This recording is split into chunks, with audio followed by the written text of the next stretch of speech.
আসসালামু আলাইকুম রহমতুল্লাহি ওয়া সূরা আল ফালাকে আমরা বহুবিধ জিনিসের অনিষ্ট থেকে আল্লাহর কাছে পানাহ চাই এবং সেই অনিষ্টগুলোর একটি হলো আচ্ছন্ন হয়ে আসা রাত্রির অনিষ্ট। ওয়া মিন শাররি গাসিকিন ইযা ওয়াকাব।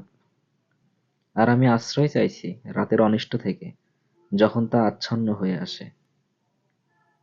তাফসীরকারীগণ এই আয়াতের বেশ কয়েকটা ব্যাখ্যা করেছেন। এমনিতে রাত থেকে পানাহ চাওয়ার কোনো সঙ্গত কারণ নেই যদিও, তথাপি এখানে আচ্ছন্ন হয়ে আসা রাতের অনিষ্ট বলতে তারা যে কয়েকটা বিষয় সামনে এনেছেন তা হলো, রাতে ক্ষতিকর প্রাণী এবং পোকামাকড়ের বিচরণ বেড়ে যায় বলে এখানে সেসব থেকে পানাহ চাওয়া হয়েছে। রাতে ক্ষতিকর আত্মারা অর্থাৎ যে সমস্ত খারাপ জিন মানুষের অপকার সাধন করে তাদের বিচরণও বাড়ে বলে এখানে সেসব থেকেও পানাহ চাওয়া হয়েছে।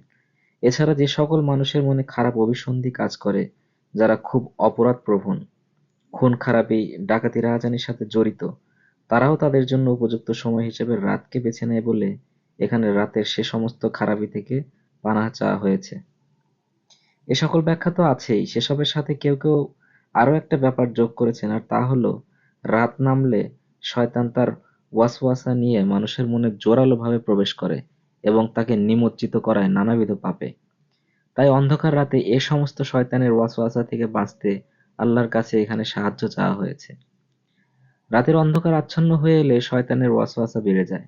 চিন্তা করে দেখুন তো, উত্তর আধুনিককালে আমাদের হাতে থাকা স্মার্টফোনগুলো শয়তানের সেই ওয়াসওয়াসার কাজে মেঘ না চাইতেই জল হিসেবে আবির্ভূত হয়েছে কিনা।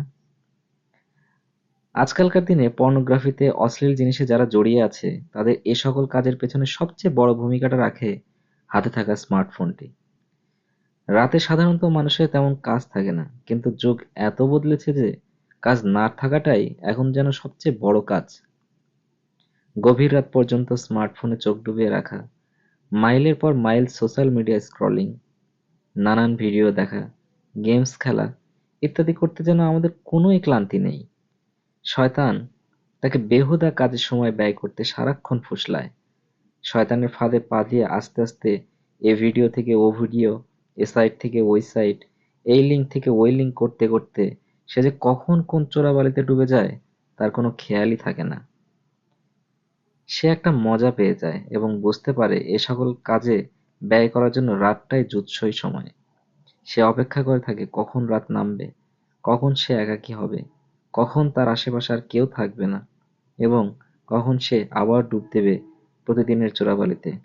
শয়তান তাকে এমনভাবে শৃঙ্খলবন্দি করে রাখে যে এই শৃঙ্খল ভাঙার ব্যাপারে তার ভেতর কোনো তাড়নাই কাজ করে না।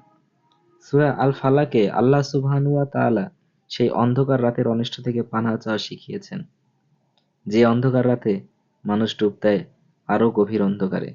ঘরজুড়ে অন্ধকার, কিন্তু কোনো এক কোণায় ফোন থেকে বিচ্ছুরিত হচ্ছে এক টুকরো নীল আলো।